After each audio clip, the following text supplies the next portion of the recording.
بسم اللہ الرحمن الرحیم۔ شروع اللہ کے نام سے جو بڑا مہربان نہایت رحم والا ہے۔ پیارے ناظرین اور خواتین حضرات، السلام علیکم ورحمۃ اللہ وبرکاتہ۔ آج میں لے کر آئی ہوں کان درد کا وظیفہ، کان درد کا علاج۔ جون سا ڈاکٹر سے علاج نہیں ہو سکتا، یہ وظیفہ کام کرے گا۔ یہ وظیفہ بہت ہی کمال وظیفہ ہے، زیر کے عمل سے وظیفہ ہے۔ یہ کان درد کا وظیفہ کان کے اہم قسم کے درد کے لیے زیر کے عمل شفائے کاملہ اور نجات درد کا بہترین علاج ہے۔ ان کے استعمال سے کان کے تمام حصے سے بہت تیزی سے شفا حاصل ہوگی۔ وہ آج میں آپ کو بتاتی ہوں وہ کون سا وظیفہ ہے اور کیسے کرنا ہے اور کس طریقے سے کرنا ہے۔ میری گزارش ہے کہ آپ میری ویڈیو کو اینڈ تک ضرور دیکھیں، کیونکہ وظیفے کو اچھی طرح سن لیں کس طرح یہ وظیفہ کرنا ہے۔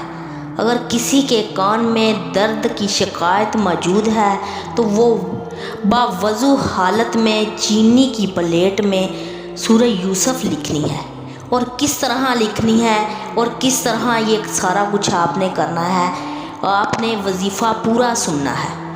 بادام روغن سے دھو کر اس تیل کو آپ نے نیم گرم کر لینا ہے۔ اس تیل کے چند قطرے آپ نے کان میں ڈالنے ہیں اور سورہ یوسف لکھ کر چینی کی پلیٹ کے اوپر اور اس میں تیل بادام روغن ڈال کر اور اس کے قطرے آپ نے نیم گرم کر کے کان میں ڈالنے ہیں۔ انشاءاللہ تعالی کان کا درد جاتا رہے گا۔ اور اس کے بعد ایک اور کام کرنا ہے۔ وہ کیا ہے وہ آپ کو بتانے والی ہوں میں۔ وہ کام یہ ہے، اس مقصد کے لیے بقدر ضرورت خاص سرسوں کا تیل آپ نے لے لینا ہے۔ اس تیل کو لے کر آپ نے اس کے اوپر کون سا کلام پڑھنا ہے وہ بھی میں آپ کو بتا دیتی ہوں۔ اس کے اوپر آپ نے پڑھنا ہے لا الہ الا انت سبحانک انی کنت من الظالمین۔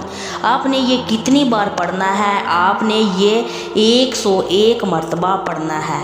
پڑھ کر آپ نے تیل کے اوپر دم کرنا ہے۔ آپ نے پھر اس تیل کو ہلکا گرم کر کے آپ نے کان میں 3 قطرے ڈال لینے ہیں۔ اس کے بعد پھر درد ہو رہا ہے تو تھوڑی دیر کے بعد آپ نے پھر اور 3 قطرے ڈال لینے ہیں۔ انشاءاللہ تعالی اس عمل سے شفائے کاملہ نصیب ہوگی۔ اللہ کے فضل و کرم سے شفا عطا ہوگی۔ آپ اس عمل کو یقین کے ساتھ کریں گے تو انشاءاللہ تعالی بہت جلد شفا ہوگی۔ جزاک اللہ خیر۔